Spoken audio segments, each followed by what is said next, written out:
You're listening and supported by BGE and Empower Maryland.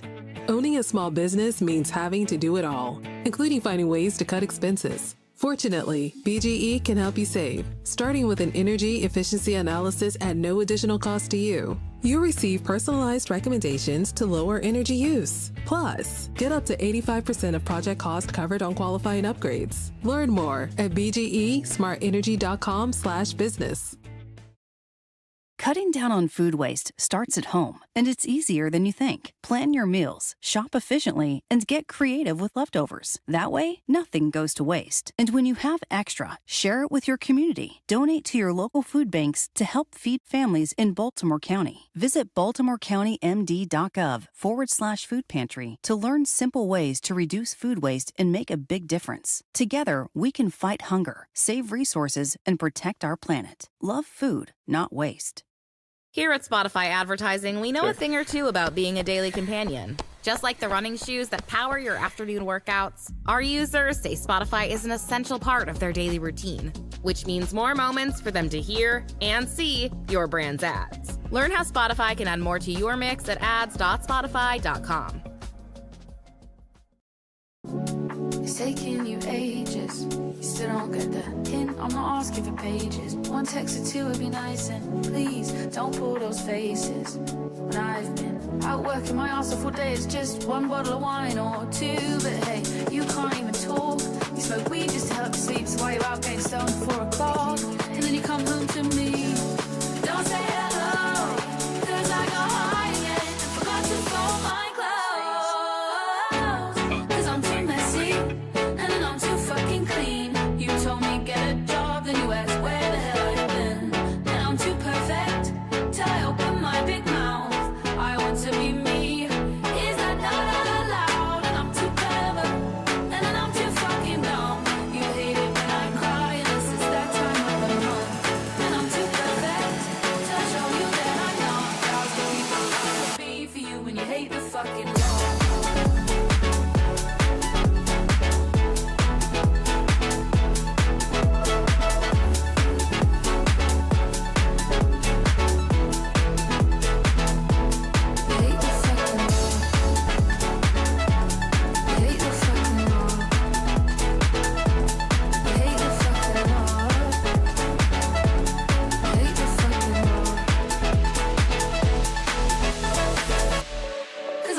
messy, and then I'm too fucking clean. You told me get a job, then you asked where the hell I've been. Hey, look, And I'm look. too perfect This ain't no till I sponsor open my track. big mouth.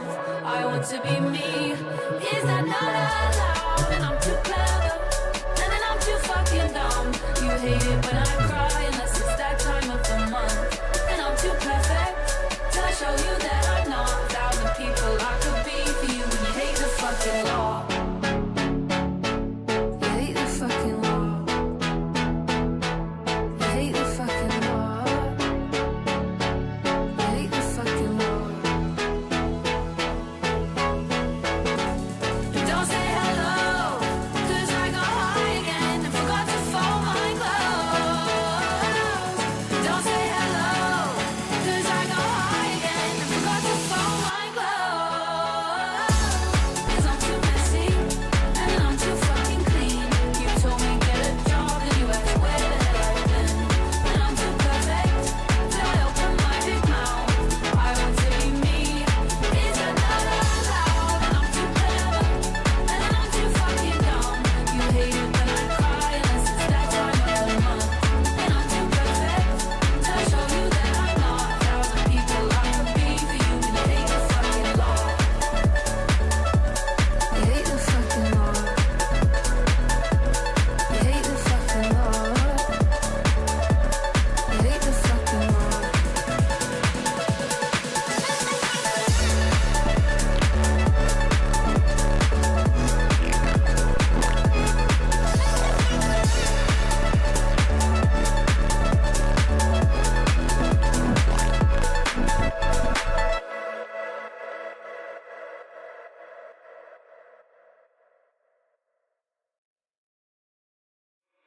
Wait, who turned the lights out? I can't see a thing, dog.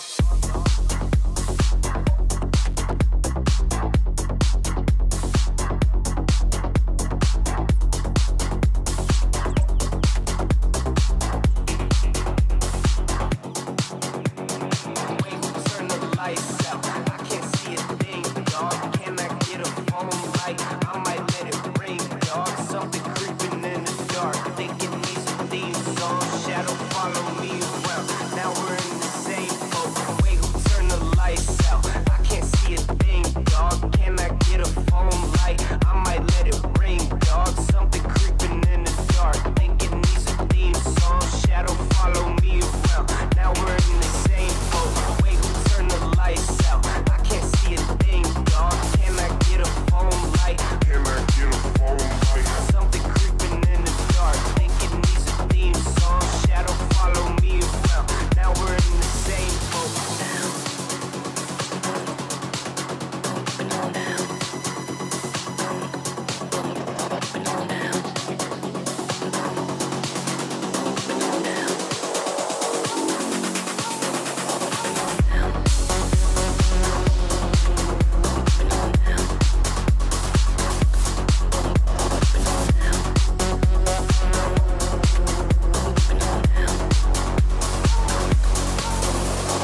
Wait, turn the lights out. I can't see a thing, dog.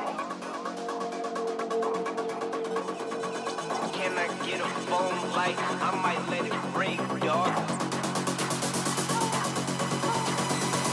Wait, turn the lights out. Turn the lights out. Wait, turn the lights out. Turn the lights out. Wait, turn the lights out. Turn the lights out. Wait, turn the lights out. Turn the lights out. Turn the lights out. Turn the lights out. Turn the lights out. Turn the lights out.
fecha que seu motor quer tirar. Ele atirou, fecha que seu motor quer tirar. Ele é caboclo, é da mata, na cachoeira passou. Eu vi seus filhos na terra, trazendo o bem e o amor. Ele atirou, fecha que seu motor quer tirar. Ele atirou, fecha que seu motor quer tirar. Ele atirou, fecha que seu motor quer tirar. Ele atirou, fecha que seu motor quer tirar. Pra combater a mandinga, correu a gira, girou. Os males de todo mundo para o espaço levou. Ele atirou, fecha que seu motor quer tirar. Ele atirou, fecha que seu motor quer tirar.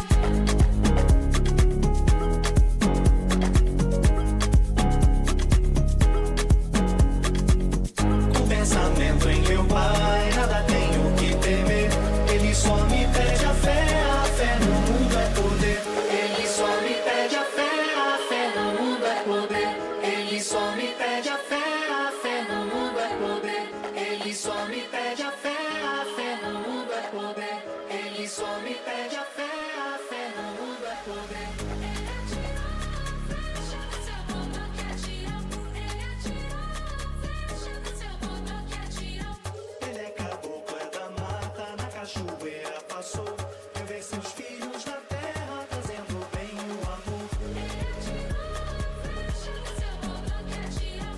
Ele atirou, fecha que seu motor quer tirar. Ele atirou, fecha que seu motor quer tirar.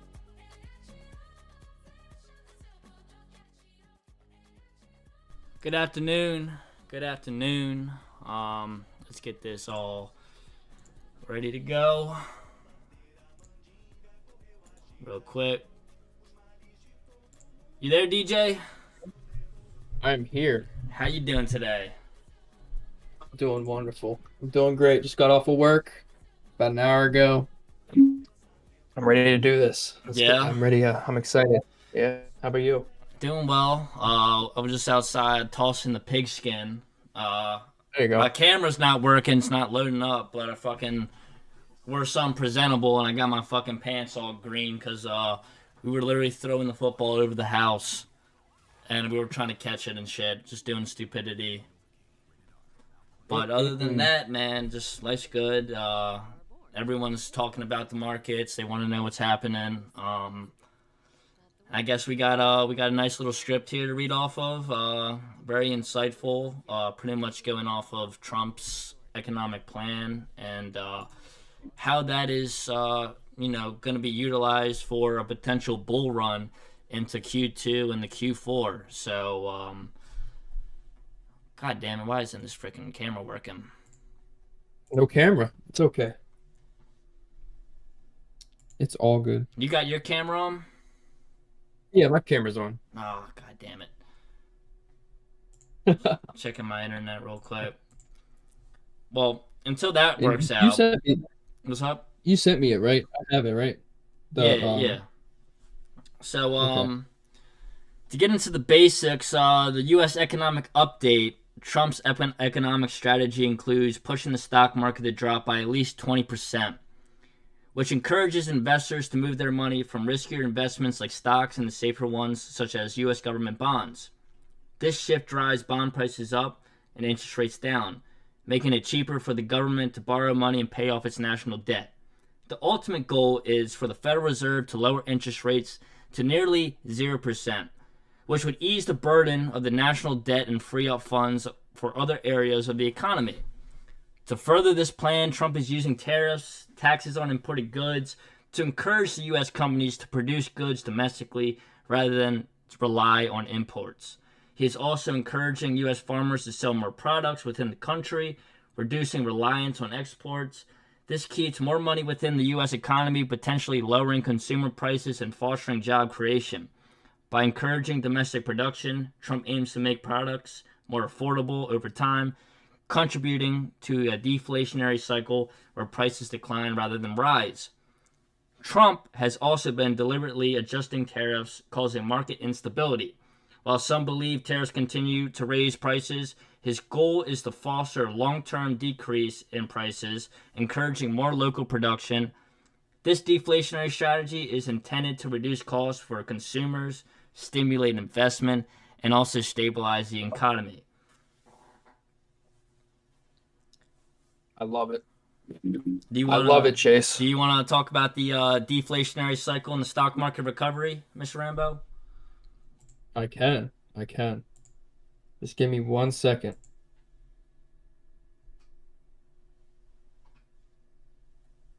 The one that I have is the one that's the 3 and the 4 and the 5. That one. I don't think I have that one. I remember you sending it to me. I had it pulled up. I don't have it anymore. But in the meantime, could you send that to me? But in the meantime, what Trump is trying to do,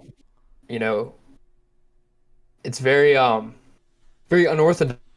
It's one of my favorite words to use. He's trying to figure out what to do with all these countries and what he's trying to do for the U.S. in general. And it takes a toll on the economy when things are trying to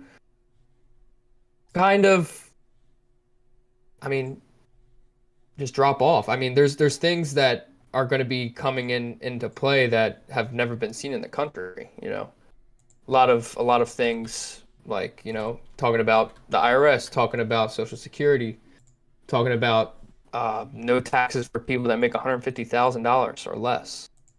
Huge things when it comes to different ideas that President Trump has when it comes to this economy. It's very important to think about going forward how we can use that information in order to make some sort of profit. Perfect.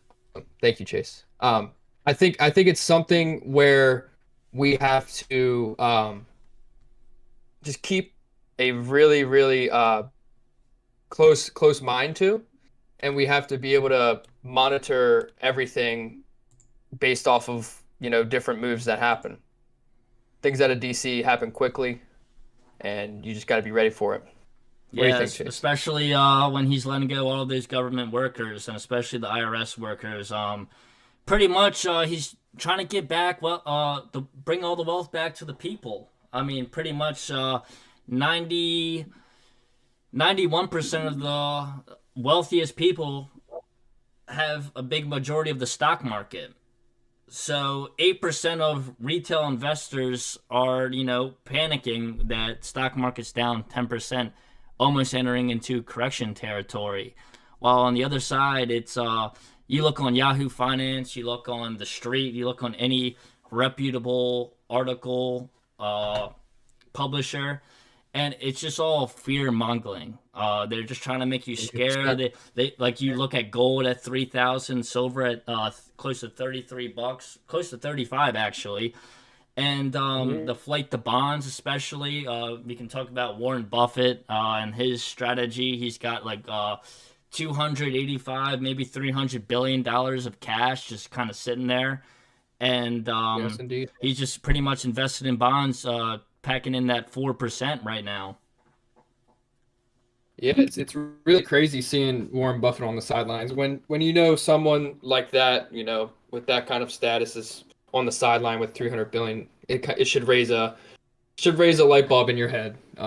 It's very important to think about when you're going into investing and putting money into an asset, like what are the big players doing? And Warren Buffett is one of those big players with Berkshire Hathaway, where he's on the sidelines right now. So that being said, we have to be careful when it comes to approaching this market.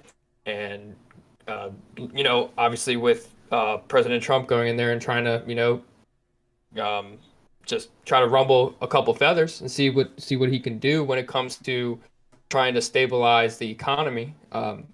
I know another thing that we can talk about later. I want to go through like the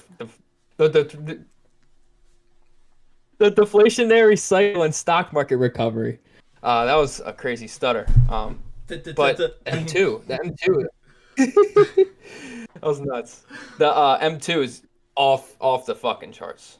It is insane what the M2 is looking like. But I'm gonna hop into this, Chase, if you Yep. don't mind. If you wanna take So- away the deflationary cycle and stock market recovery, go ahead. Deflationary cycle and stock market recovery. Trump's short-term deflationary approach is designed to reduce costs for consumers and stabilize the economy. By temporarily lowering prices, he hopes to ease the financial strain on households, encouraging more spending and investment. As the Federal Reserve cuts rates and the national debt is refinanced, Trump expects the stock market to rebound later in the year. Lower interest rates would make borrowing cheaper, stimulating business growth and boosting stock prices, eventually strengthening the economy. For example, higher tariffs and increased local production have reduced the need to export agricultural goods like eggs, demonstrating how tariffs can lower consumer prices rather than raise them. Trump's plan is to create a short-term dip in the stock market, using it to reduce the national debt and prepare the economy for future growth. Once interest rates are lowered, the stock market is expected to recover and the economy should see stronger growth. I mean, And that's that, what he's that been is very saying. important. That's what he's Yeah. been saying. He's like, Um, I'm not looking at the stock market. He's doing a lot with crypto right now, but he's like, there's gonna be a boom. You know what I mean? There is gonna be a Yeah. boom. Like, there's gonna be some sort of growth, especially at the end of this, at the end of the rainbow here. I mean, Tesla stock's down 50%. Everyone's like sitting here, like, what are we gonna do? Like, is it over? Are we in a recession? But pretty much, like, to get into the global market sentiment, Trump's really using the tariffs as like a strategy to basically make better deals for the U.S. Because he'll issue, let's say, a 25% tariff on China, then they'll be like, oh, let's do some deals with AI chips or whatever, and then they takes it back, and then we get it helps out the people, pretty much, and like the 1% of the people in the know. I mean, obviously there's insider trading like Nancy Pelosi, but at the end of the day, it's a lot better for us than it is for the other countries, because we're making a business deal. The art of the deal. You guys know I'm hater and love him, but he's the deal maker. But to get into the global market sentiment, Trump's tariffs and the market shaking actions are causing U.S. stock prices to fall, prompting investors to shift their investments in the U.S. government bonds, which he had established before.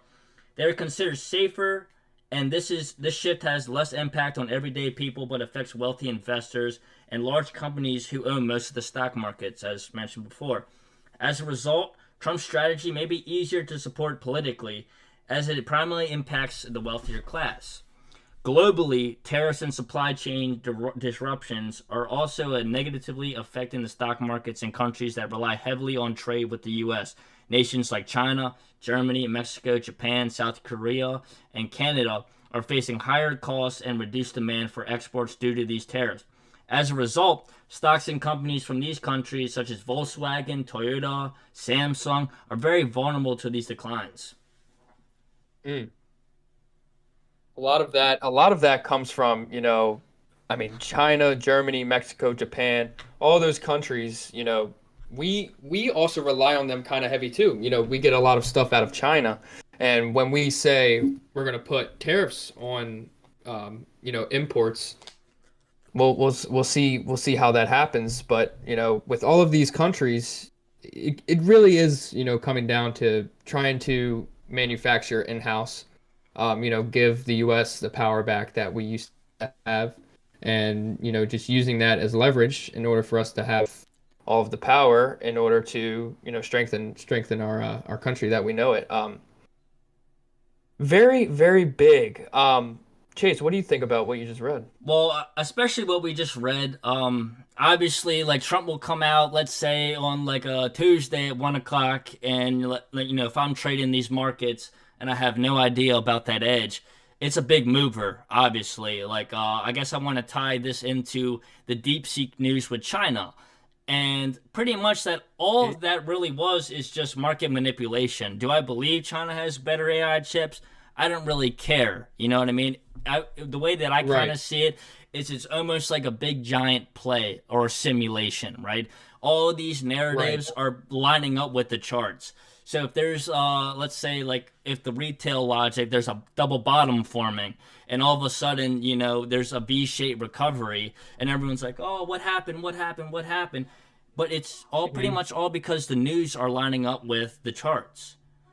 And that's pretty much my whole ideology with investing. Not that I'm a chartist. I do like doing the macro and microeconomic research, but at the end of the day, it's almost like meant to be. Like you kind of have, as a trader, you have an edge, understanding the news and where this can drive price.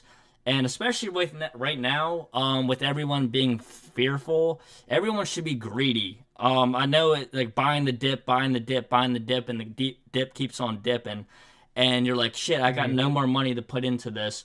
But the way that I was looking at it, I'm gonna throw in XRP here, because I've had a lot of people speculating about that investment. But I was looking at the overall Nasdaq. I was looking at companies like Tesla, Microsoft, and XRP is down 3% in 3 months, or 2% in 3 months, and all these other companies are down 30. Maybe Tesla's 50, as I established earlier. So I guess what we're really trying to do is kind of predict, or basically saying that there's going to be an upcoming bull run, especially in Q1. Another thing that we'll get into the charts in a minute, but pretty much we just been accumulating since December. So Trump got in November. There was this big rally. Everyone was hype. And then all of a sudden there was just a bunch of chop, like with the tariffs and everything. And then closer to March and late February, we started seeing this pretty big pullback in the equities markets, and everyone's getting scared. Not gonna lie, as a former bear myself, I was like, "Oh, this is it. This is our next recession." But the more I, did the research, the more that I kind of understand the markets. Is the markets pretty much run everything? They run pension funds, they run Social Security, so that really can't afford to happen again. And if this is going to be like a playbook, like I would say like in COVID, right? So Trump's basically trying to stimulate the economy. So when these rates are lowering, we're going to talk about the Federal Reserve cut narrative in a minute here. But as these rates are coming and they're going lower, basically all that entails is Trump's trying to get people to put money back into the economy again. And as the federal funds rate lowers, which happens when interest rates lower, big banks and institutions start putting their money in the risk-on assets. They do. You're 100% right. Risk-on assets. Like what are you supposed to put your money in? You have to take those risks. What, are you going to leave your money in a CD and get 4%? No. Come on now.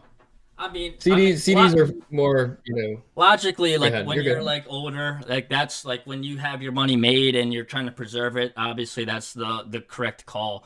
But I guess our target audience really is the younger generation, people who are let's say 20, 18 to maybe 30. People who have the opportunity still to go to the 9 to 5, grind it out, work and try to escape the rat race and get one, basically we're trying to invest in the Netflix before the Blockbuster, you know what I mean? Or we're trying to, versus Blockbuster. Yeah. Trying to invest in Netflix when Blockbuster was a thing. And that's the beauty of the markets. There's so many emerging markets out there. The next stream we'll probably talk about is XRP, and then the next one we'll talk about quantum computing. They're doing pretty well. We were looking at them; they're up 40%. But big day today, huge day. But also today, that the Nasdaq added 1.3 trillion dollars to its market cap. But I'm very optimistic about that. I do think it might be a leg higher to go back lower because currently right now we retraced 10% and we have another 10% to go if this narrative that we're bringing to you guys plays out. So it might get harder before it gets better. And I really think that we'll talk about this coming up with DJ, that the economic data from April to June is going to be pretty optimistic to lead the Fed in the cutting rates. Yeah, so the economic data, inflation continues to be a concern, though it is showing signs of slowing down. I know we've been seeing things about the eggs, seeing gas come down a little bit, just to name a couple things. While consumer prices are gradually decreasing, inflation remains something to monitor as it can still impact the overall economy. At the same time, economic growth is slow, with reports indicating that factory output and consumer spending are not growing as quickly as expected. This suggests that the economy is recovering at a slower pace than hoped for. Yes, indeed. I don't know how quick he wanted it to happen, but these rates, what's gonna happen? Are we gonna cut? Are we gonna? I think we cut. We have at this point just to get everything down. The value of the dollar is just gonna go down for a little bit, versus the euro, the pound. What do you think, Chase? You think Well, the dollar's gonna go down? It's nice to hear that mortgage rates are coming down, and I think that they're going to keep coming down further, which is going to be great for young people getting into the housing market. I think it's going to provide stability in the commercial real estate industries, and I mean, for those foreign exchange traders, the pound, euro, and yen are looking like pretty good buys, or even the Swiss franc. Especially, that's just kind of how it works. Whenever, and even gold and silver, because that heavy dollar, the strong dollar. I mean, granted, it's great for bonds and people in the fixed income investments. But for the stock market, man, it's for those people who are risky and they kind of need that 10% a year growth. It's not really looking good for retirement. No, it's not. And the thing when it comes to working inside of a bank, you see people all the time saying oh, hopefully the stock market keeps going up. I'm about to retire. Oh, I want to be able to put more money into the market, but I don't know what to do. Like, so many people just come in and they're asking these questions of what should I do, and obviously I can't say anything. And the financial advisor, none of us can say what to do, and it's kind of frustrating because I want to help, but you can't. You really can't say anything because you're kind of with like a gag, like some sort of like gag order. Gag. Yeah, exactly. I can't say anything because I'm not allowed to. But it happens all the time. These people are coming in asking what to do. The only thing we can really offer is an opinion, and I think that this piece of paper right in front of me, this analysis, is a lot different than what any mainstream media is advertising. Not that this advertises hope for the Q2 to Q4. But it's almost like a narrative that this was going to happen from the get-go of his economic plan, because he was like, oh, I have an economic plan, but I don't really know how it's going to happen. Everyone kind of gave him shit for that. And I'll look on Twitter or whatever, and I'll see like the Democrats talking shit like, oh, S&P's in red, S&P's in red. We got a Republican president, blah, blah, blah. And not to get political, but pretty much I feel like the whole Biden administration, that whole market was just propped up pretty much, almost. And now, it may take another, which would be kind of tough considering Trump wants to lower our deficit. But there's going to be some money coming back into the people, especially getting into the global money supply trends. But pretty much to get into why Trump is lowering the market, I'm going to skip through because I can talk about why his strategy to push the market lower is focused on getting the Federal Reserve to lower rates. But pretty much as stocks fall, more investors are buying bonds, driving the bond prices up, which pushes interest rates lower. This encourages the Federal Reserve to cut rates even further, pushing interest rates lower. This encourages the Federal Reserve to reduce This makes it cheaper for the government to reduce its debt and free up resources for growth. Tariffs and cost-cutting measures have already helped reduce the national deficit, but more work is needed to fully balance the budget and ensure a long-term fiscal stability. Yes. The Federal Reserve, is he going to listen? Is he going to be able to make these decisions based off of what we see going forward? Well, it depends on a lot of things. Well, their whole job is basically to keep employment and to stabilize prices. And if the data is showing that, inflation's obviously coming down, the employment data is kind of looking rough right now.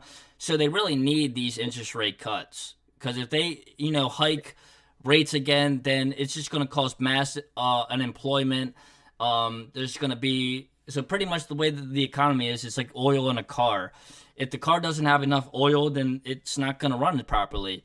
So although cutting rates is another way of saying, hey, we're going to print more money, this is technically needed in the monetary system that we currently live in. It's designed to have crashes. It's designed to have bull runs that last 4 to 5 years. And pretty much every time it's a recession, it's pretty much a bite in the ass to the generations coming into the world. It's going to be a lot harder. Houses are going to be more expensive. Stocks are going to be more expensive. And especially with AI now, that's a whole nother issue. I call it issue. It's a blessing and a curse, but pretty much your job can be taken and done. It can operate 24/7, and it's way smarter than us. It has no emotion, so it has no sick days. So it's crazy. Very, It's crazy to very think about. interesting to look at, and we'll talk about that in an upcoming stream about AI and job markets and things like that. But it's the Federal Reserve is pretty much at the hands of Trump right now. So it's almost like Trump designed this whole plan to get the Fed to obey to what his outlook on what we should do with rates should be.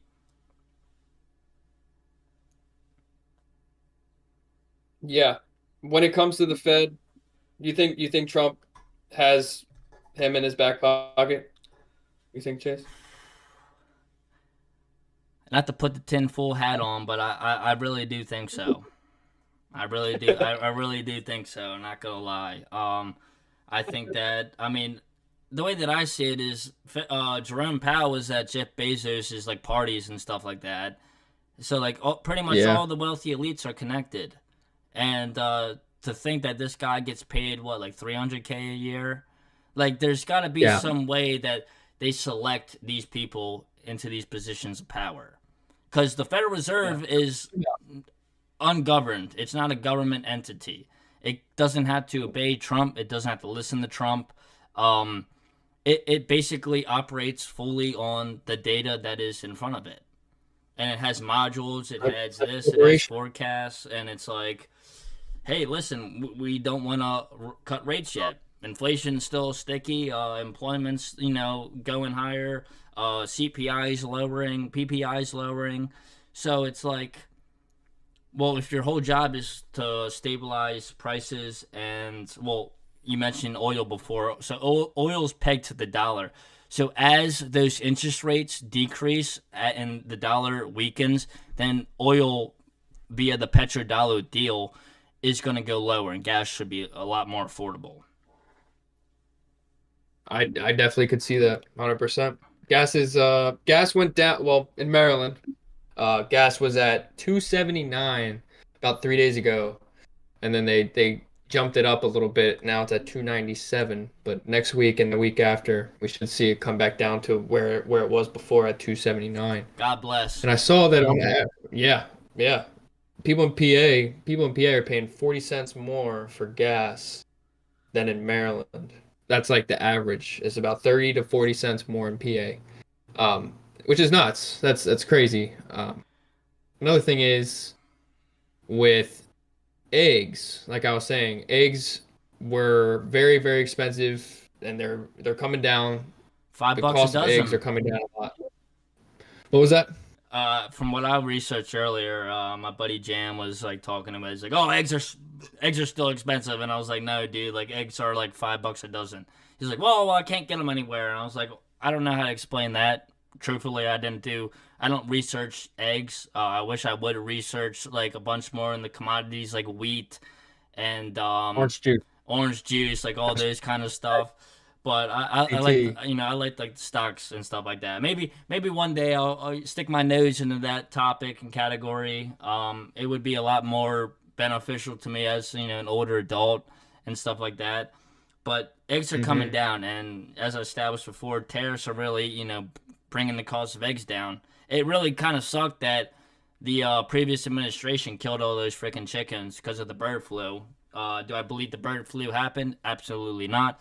COVID was a hoax. So, like, what other diseases are they really going to make up to cause mass shortages? The whole war in Ukraine destabilized the wheat markets. Ukraine was a big supplier in wheat. So wheat obviously went up because they're destroying all the crops and stuff like that. So it's pretty much what cards are going to play to influence certain markets. Which ones? Which ones do you think, Chase? Do you think they're going to bring out something that's maybe like a war? Why would they do something like that? They wouldn't do that to us, right? The way that I see it is with pandemics, with war, there's profits on the other side. We have defense companies here in the U.S. There's European defense stocks. There's, I don't know what the British defense stocks are looking like. I don't think they have much of an army. But Now, Chase, why would they do something like that? Why would they want to hurt and kill innocent people? Why would they do something like that? it's an agenda almost. And I It's don't not. I don't want to paint Trump as the golden calf, but I mean we had a peace agreement signed with Ukraine and Russia, which I think that did. whole war was just a money laundering operation. I mean, Christ, that war's been going on since the 70s, 1970s. My dad was telling me about it. And they get all this money from, let's say, Obama. Let's say they get money from Biden. And then they're still like, oh, we need more money. We need more money. Not to shit on my sister. I love my sister. But every time I turn around, she's calling my dad, hey, Dad, can I have money? And then, like, you know, she'll be at the bar or something. I'm like, oh, that's fucking great. You know what I mean? And then the other day, she was talking about spending $80 on gas. And I'm like, that's impossible. But What is she driving? She's a diesel She's got a truck? Jeep. She's got a Jeep. That thing. Okay, Okay. not the shit on Jeeps, but freaking what's it called? Jeeps freaking suck. They're terrible, terrible cars. They're made to break. They were only effective Made to in World break. War II, or one, Yeah. or both. Uh-huh. I hear you. I hear you. You want me to jump into the global money supply? Well, we got to do the rate cut. I guess so. I thought you were. No, you're right. The rate cut, the Federal Reserve rate cut. The Federal Reserve remains cautious, but is under pressure to lower the interest rates due to the unstable market conditions. As Trump actions continue to drive the stock down, it is likely that the Federal Reserve will lower rates even further to stimulate the economy. Lower interest rates make borrowing cheaper for the government, businesses, and consumers, which can contribute to economic growth. Refinancing the debt in the U.S. Something You that's gotta be able to bring the rates down to refinance the debt. So I was listening to a video. I put it in the Discord, but pretty much they kind of, I think after World War II, they used the petrodollar to, in a way, refinance all of those post-war debts. So it's nothing like this has never happened before in history, but it's almost like it's a different situation. I mean, we got $36 trillion, $21 trillion pretty much minted in 2020, which was most of our We'll money pull up the MC supply. real quick. Yeah. Most of the money supply. And right now, especially for our generation and, the 2002, and I'll even speak to the kids born in like 2015, it's going to be tough. You know what I mean? Like, Yeah. money needs to be more stable. We can't afford to really have all these periods of low inflation and high rates because we're not going to be able to get houses. Stocks are obviously going to be a pain in the ass to buy at record highs, like most people were buying them at. And it's things need to be a little bit more level. There's got to be a level playing field for our whole monetary system, and I guess that gets into what we'll talk about next stream is stable coins and special drawing rights and a potential gold reserve. They're trying to audit Fort Knox to see if the gold's in there. In the meantime, there's a lot of countries sending their gold to the U.S., which is very interesting. Canada is kind of screwed because Canada has no gold reserve, so I can definitely see a potential them joining the United States. I know that sounds crazy, but they don't got the cards. They really don't. They got so their capital gains tax is like 65%. So if you make $100,000, you pay $65,000 in capital gains taxes. At that point, you're just taking wealth away from everybody. And it all funnels into the pockets of the people who run the system. And I guess we're going to talk about right now the global money supply trends because they are growing.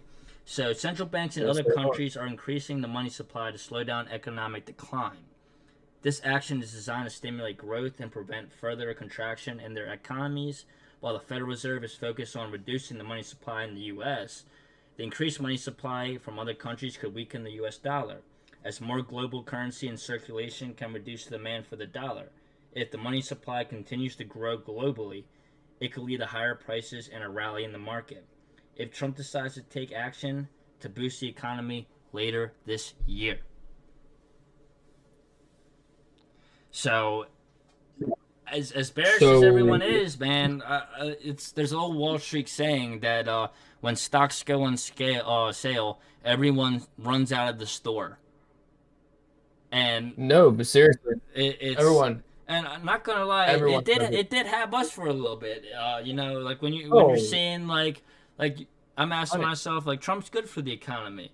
Why is he doing this? Why is he doing this? And then coming in March, I stumble upon this narrative. I was like, where was this in, February of the February 21st? I think that's when the stock market peaked. And we'll be diving into the charts. We're just going to go over the NASDAQ. We're going to go over the S&P. We're going to go over gold, silver, and basically the currency pairs.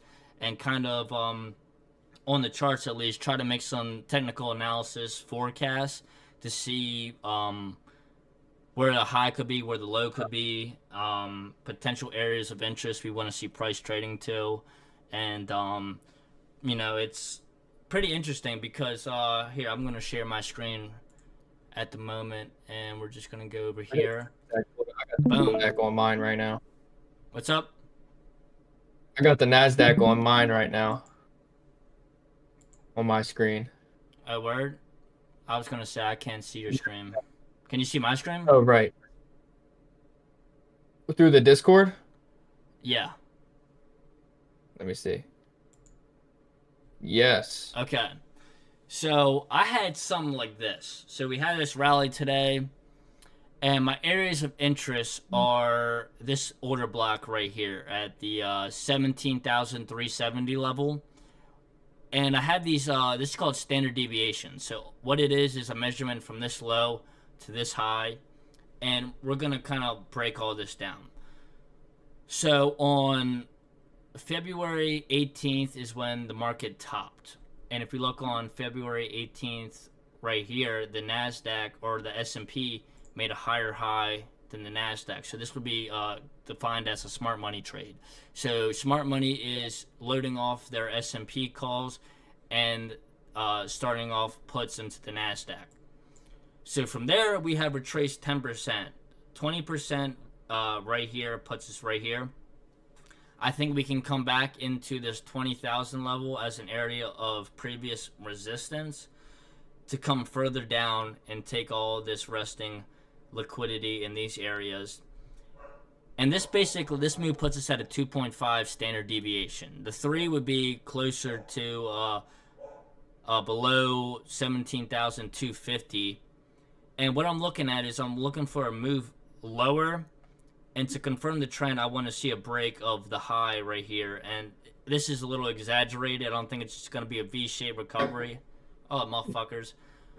But it's going to keep going higher into summer. Like cells. I love the cells. Yeah, they're basically cells for now. They're just engineering the liquidity for things to go higher than they go lower. And then right here, so this is just a forecasted image. This is the higher high made on the NASDAQ and the lower high made on the S&P, which would be the smart money reversal. So basically, in order to identify high time frame trends, you want to see something like that happen, especially on the indices. This is the futures, to be honest. So the prices aren't going to reflect the same as the overall NASDAQ and S&P. I just like to use the futures because you get a more clarity approach when it comes to where these markets are going to go. So, especially with gold's over like $3,000 on the futures. So, but we came in, we filled in this inefficiency right here. This is the September fair value gap, BPR, and we found some resistance here, or some support level here. And I'm curious to see how this order block maybe comes into play, or if we just keep extending lower. If this little buy was to engineer call options. And then the same thing, I love it. The NASDAQ or S&P puts us at a 3 standard deviation. So we're looking at a 18,000 and S&P at 5,000 basically. 5,105. Yeah. And then here real quick. 5,000 S&P, 18,000 NASDAQ. And That's then- what I had also. And then let me see if I got gold all charted off. This is the bonds. Yeah, we'll just go into the dollar real quick. So on the dollar, I gotta go on the weekly here. But we've been talking about this freaking area for years. So long. Oh my god. Years. We were talking about that like a year ago. We've Like, been seriously. talking about this for years. So it came in and respected this side-buy inefficiency, buy-side imbalance, and we just started dumping. And it's kind of interesting because whenever the DXY, this is like a measurement of the financial conditions. So whenever the DXY is high, that means that financial conditions are tightening, which means interest rates are going higher. However, with the stock market, it just started dumping. And stocks, equities, and everything started to follow that. So for a potential level, this is another standard deviation right here. Pretty much it's this high to this low. And this is just a manipulation. But we're looking at the DXY below 97.99. And maybe extending further below in the 94 area.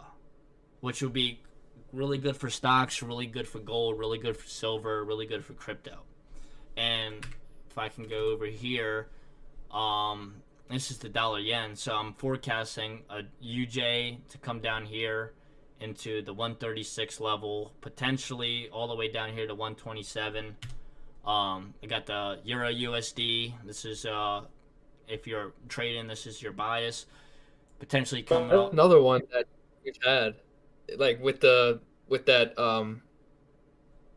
the fair value gap, like we've had that I've had that on my chart for so long. I wanted price to just break under that sell side, just so I can push higher. Yeah, this was just a And then long-term the US dollar- accumulation, and then you had the little manipulation move here. So now we're now short-term, or I guess long-term, we're targeting 112, maybe extending up into this area of 123.486. So the Euro longs look pretty good for the Forex guys. Pound longs look even better. We didn't come into this inefficiency, but we probably respected this order block right here. Yeah. This order block right here to extend higher, and I'm looking at 142.432. Do I know how high this can go? Could we come up into this? I have no idea, but I would say conservative. Let's target I take a little 150. bit. And what else we got here? It'll take a little bit. I think it's possible. And then we got gold, man. Look at that. Gold at 3,000. Gold's crazy. That hit. I can't believe that freaking hit. Let's go down. Yeah, that's a great trade. But gold, man, freaking at 3,000. Let me go into the futures. I think I have a better chart on the futures. If only I held that call on gold from a year ago. If only I did. Here we go. It's a little better. Let's put it on the weekly here. It's a crime to look at this on. Yeah, that one's daily. better. But silver, I'm looking at silver going to. I like $45 as a psychological level for silver. For gold, I like 3,326. I mean, we can do 3,200 if we want 2.5, but we got all these levels with the prices here.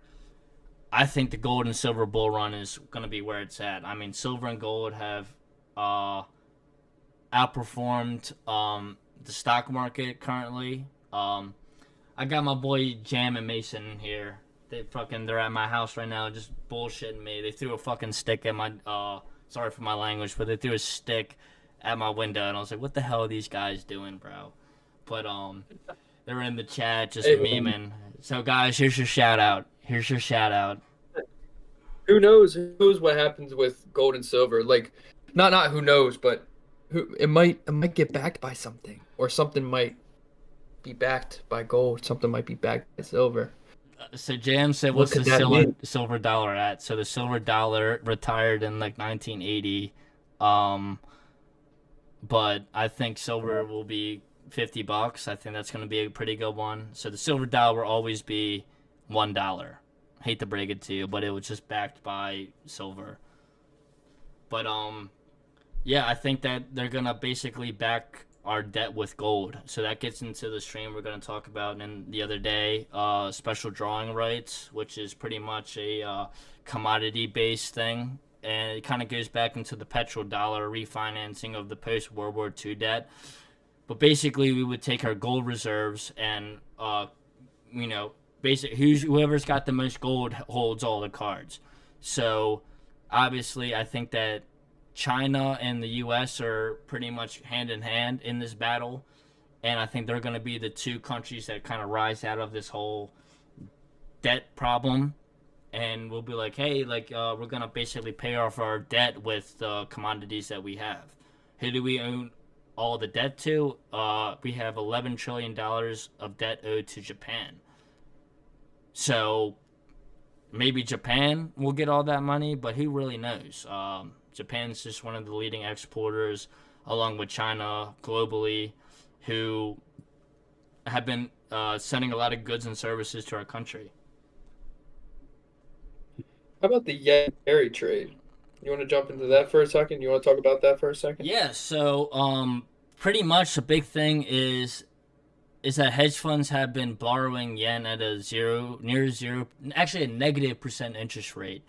And they pretty much they hedge stocks against their borrowing. So they're like, hey, we'll give you shares of the S&P and we'll borrow X amount of yen. And whenever, or it might be the other way around, but pretty much whenever the yen interest rates go higher, then there's this big carry trade that where risk assets, there's a flight to safety in the fixed income. So that's coming actually later this month. That's something I want to look into and kind of polish up. I wish I would have included that into this, but I really kind of wanted to leave it on Trump and the U.S. based. But if we start cutting rates again and the yen starts hiking, then the yen is going to be looking like a pretty dominant pair to trade against the dollar. Or other pairs. GJ, I saw a guy trading the Swiss franc versus the JPY, and I'm like, bro, why are you buying the franc when the yen's getting ready to freaking, they're going to hike interest rates, and when they boost, interest rates, then the yen becomes stronger. He was trading Swiss franc against the yen? Yeah. CHF JPY. What? Oh man, that's like one of those pairs that I used to just look at and be like, nah, I'm okay. I'm all right. I don't know. I feel like I had an edge trading the USD pairs. Just because I feel more confident on the USD. It's a little bit more like use economics, and it's just a better hedge almost. Yeah. Just makes you feel like a 100%. little bit more confident in your trade, but we'll get into that eventually. I might do my own private recording where I try to paper trade, or if I walk you guys through what I like to see in markets and stuff like that. It's been very tough in these conditions. I'm not gonna lie, it's fucking brutal. So volatile. It's very So brutal. volatile. Like especially when you get caught in a trade and Trump speaks like 5 minutes and you didn't know, and you're like, oh crap, this can go either way. Hmm. But that's something eventually I want to get into. Is I really like trading. I really like intraday trading. We'll dive into ICT and his teachings. Oh yeah, that's a whole other. That's a whole Another other thing that I really want lesson. to advertise is the Discord. Let me put it up here. Do Yep. I have it up here? Yeah, time is money. Time is money. I wonder. I hope. Let me see something real quick. I hope the time is money Discord's up here, and everyone can see that. I have it on. I can. I'm just gonna disconnect it. There you go. Okay. Time is money. This is my little Discord that DJ and I run. We just post a bunch of news. I wish I would have posted this earlier, but we have a risk disclaimer here. Risk disclosure statement. Pretty much going over everything required that we have to say to be legal and not go to jail, and to give you guys some trust. But like we got the town hall where I just post a bunch of core news, retirement planning. Not that I can talk much about that, but it's pretty much the basics of retirement planning. Talk about bonds, talking about Forex with charts, real estate, contract to buy homes are dropping, commodities with talking about gold and silver. Got the stocks with the annotations and news coming from that. What's happening with the crypto market, especially with Brazil planning to adopt stable coins to facilitate trade among BRICS. And this is where, if you guys want to learn how to read the charts, the ICT mentorship documents, I got all these documents right here. Thankful to the ICT community who really drafted all these things up so I can, try to teach people or whatever. But it takes time, bro. It's like each one of these videos that you watch with ICT on his YouTube channel are 2 to 3 hours, maybe sometimes 4. So it's a hassle, it's like a second job. It's like It taking can be a very class. overwhelming. But It can definitely be very overwhelming. You just got to be able to, watch it, grasp it, take notes, just move on, go back, review.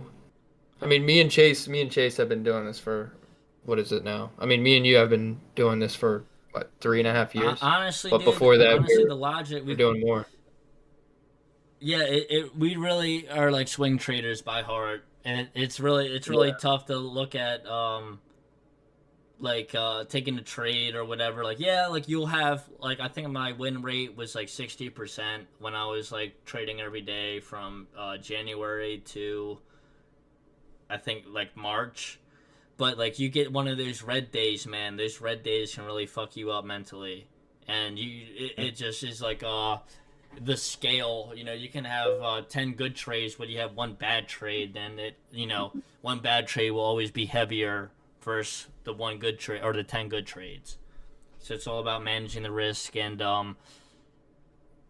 taking a loss and walk away with it. You know what I mean? That's the hardest part of trading, is taking the loss and walking away with it, and just being content with just being able to participate in the markets.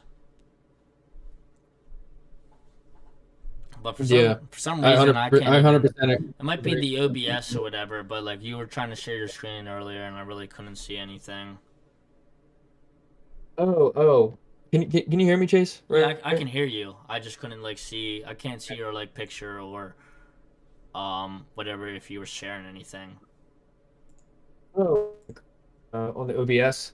Yeah, it's probably the OBS because we got the cameras hooked up I and everything.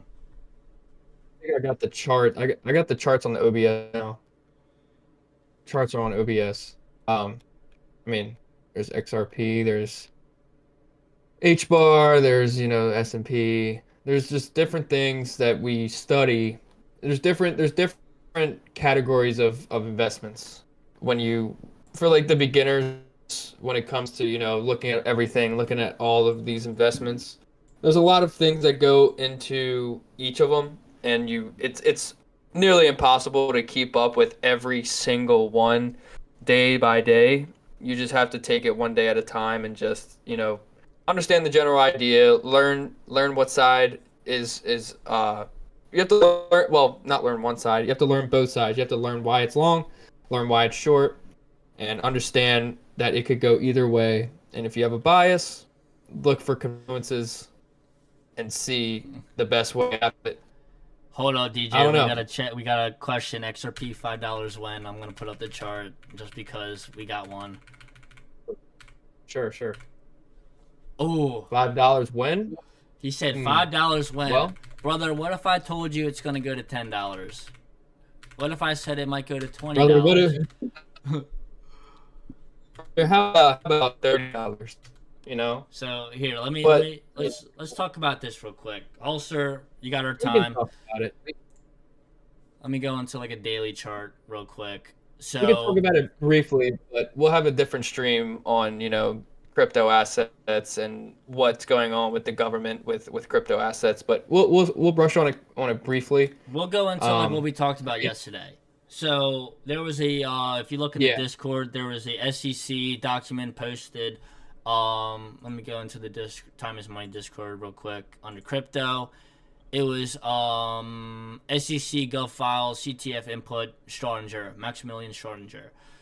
And basically what he said is that XRP is going to be used as a commodity to free up liquidity from the SWIFT transactions. And it was an estimate that they would free up $1.4 trillion. And then that was, I don't want to pull up the document, but they were going to take those investments, and I think it was $500 billion. They were going to take $500 billion and dump it into Bitcoin. Do I like Bitcoin? Maybe for the long run. I do see Bitcoin potentially extending higher. Let me pull up a fib real quick. Not that this may be the bottom, but let's see how high Bitcoin could potentially go real quick. Put on the standard deviations. So at the most, Bitcoin could go up to 200K. And let's do the same thing with XRP. Real quick, mark the bottom, mark the top. You guys are seeing the standard deviations live. 4 standard deviation puts us at $8. But also, there's about 18 different ETFs pending for approval for XRP. And the SEC is going to take away its security status and change it to, hey, XRP is more so like a commodity. And there's a lot of steps for this to get involved. Trump has to sign an executive order. The Treasury Department has to sign some orders. And then the Federal Reserve and the OCC have to give the green light for XRP to be adopted. So the accelerated runs, we're looking at like 1 year for pretty much all of this to happen, like for SWIFT to be, or XRP to be able to use for pensions, for Social Security, and then like 3 to 6 months for it to replace SWIFT. So it's it's pretty much we're playing the time here, So if we look at XRP versus Bitcoin, XRP is really only down 2%. Yeah, it kind of sucks for the especially for myself, seeing it come up to $3 and almost 50 cents.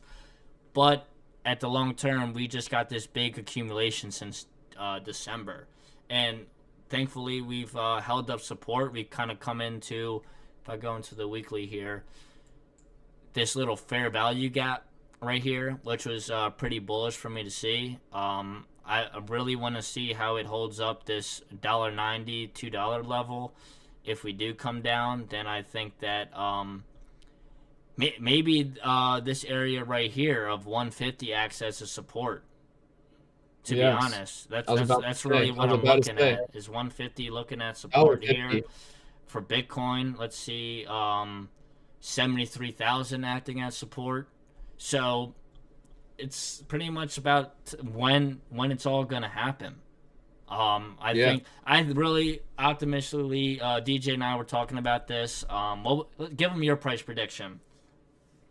Okay. So with my price prediction, it goes two ways. When me and Chase were talking the other day, we were like, if you're looking on the 4-hour chart, or the daily, this thing has this huge wick inside of the range that we've been in since December, and that wick comes down to 177.50, and it's been holding ever since. In the case of where this wick will get taken, I see price coming down to the one around the 150, 155 area, because that's where the next, fill in, support is. Because we see the push up November 28th. You see what I'm saying, Chase? On November 28th, on the Saturday the 30th, we see that push.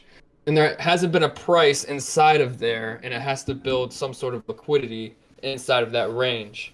So, that being said, if it wants to come down, that's where I see it coming down to. Maybe we consolidate inside of that range for a little bit, and then we see it go, past 340 at the high and continue higher. My other prediction, and this is relative to a couple months to a year.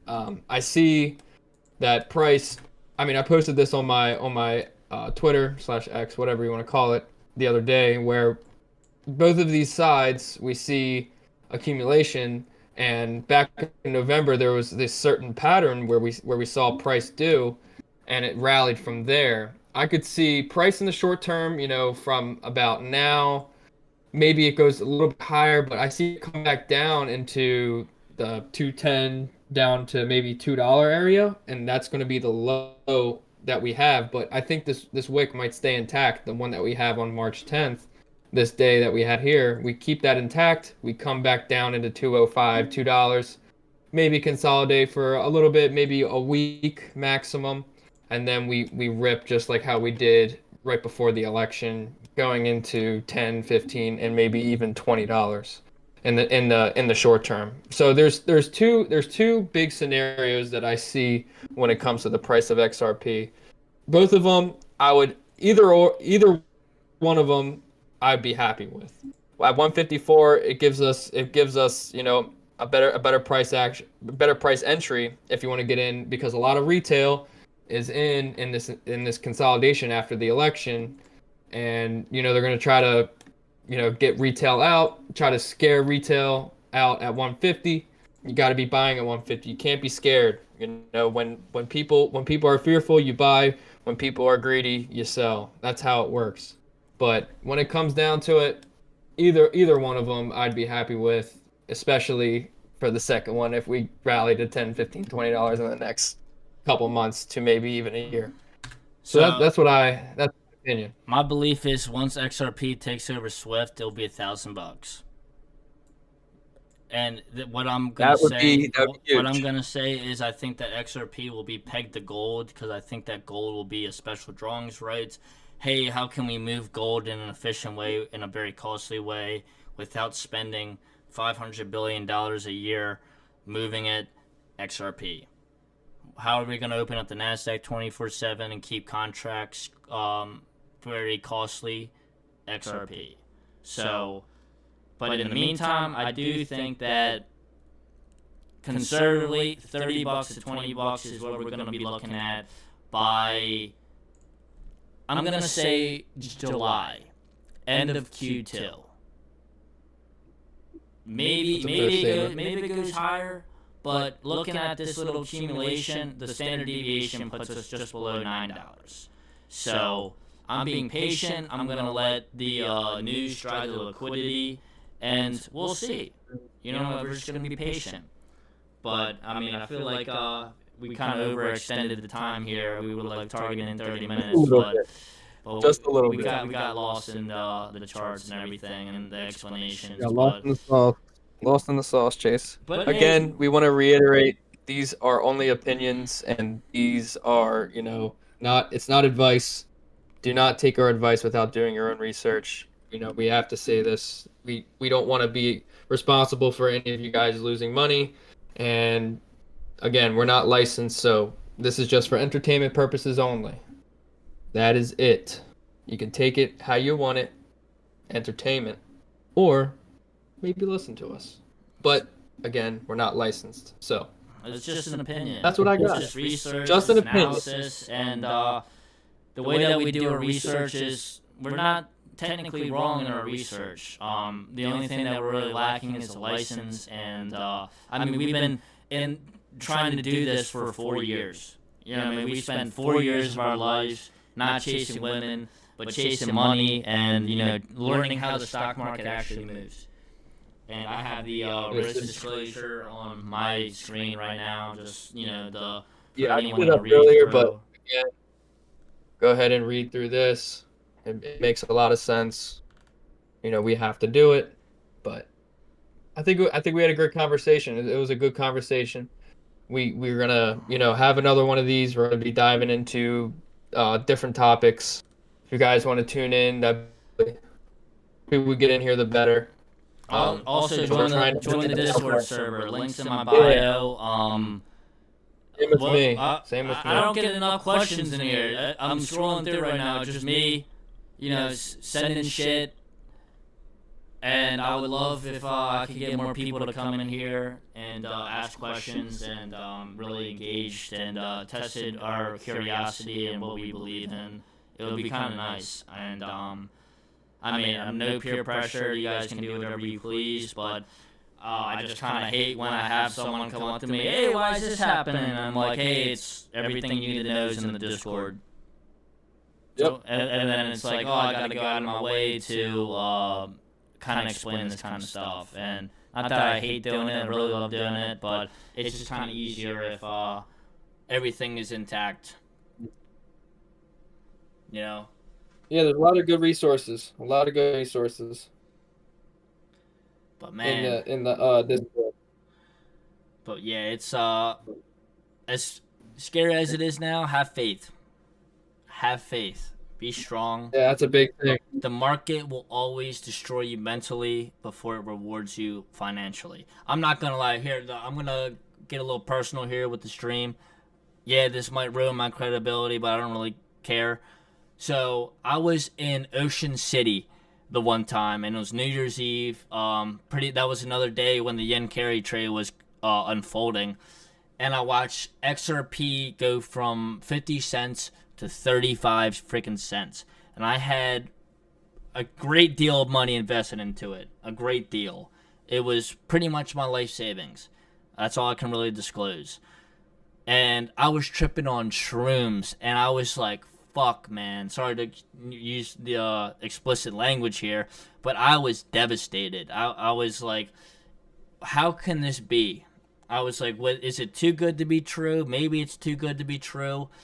But at the end of the day, when Trump got inaugurated, I watched this thing go from 50 cents to $2 and to $3, and I was like, oh my God, oh my God, oh my God, oh my God. And then he comes out with the strategic crypto reserve and names XRP. And then the SEC case with the Ripple, how that's basically, a fraud. And there's big rumors about it being settled, guys. Well, the only reason why they're really keeping the case around is they don't want to lose their credibility. That's the big thing. They don't want to ruin their credibility. And yeah, you come at me with, am I wrong? Who knows? I got, in the next stream, I'm going to have some freaking documents after documents after documents for you guys, showing you guys how long Ripple's been a contender and going to be, going back to pretty much 2010. Like, how long they've been trying to integrate XRP into the financial system. Yes. But I just want to conclude it up here, and thank you guys. Thank you, DJ, for your time.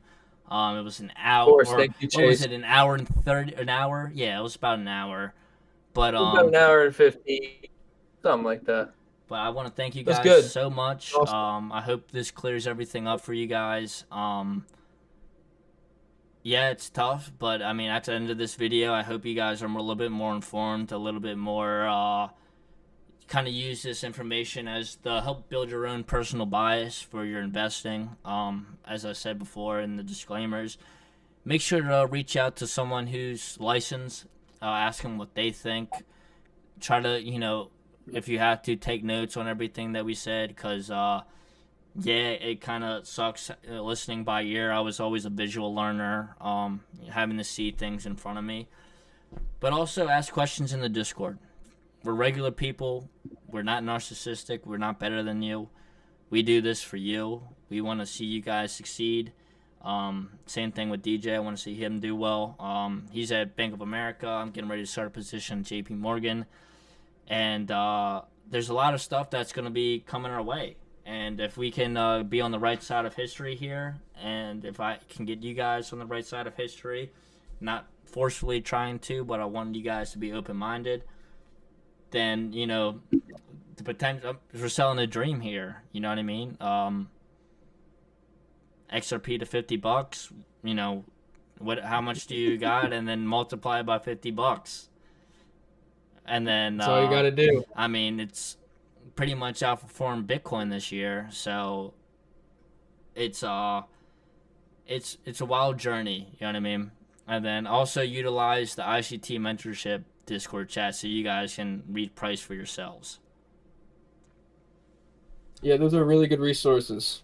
You know, me and Chase have been, you know, diving into ICT for, I'd say, 3 years now. You know, it's been a journey. It's been a journey, Chase. It's been a very, very big learning lesson. A lot of information that Mr. Michael puts out. Yeah, he's a goat. He's the GOAT. You know, he's very humble, you know, very humble guy, but not really at the same time. Very He's cryptic, funny. very He's cryptic too.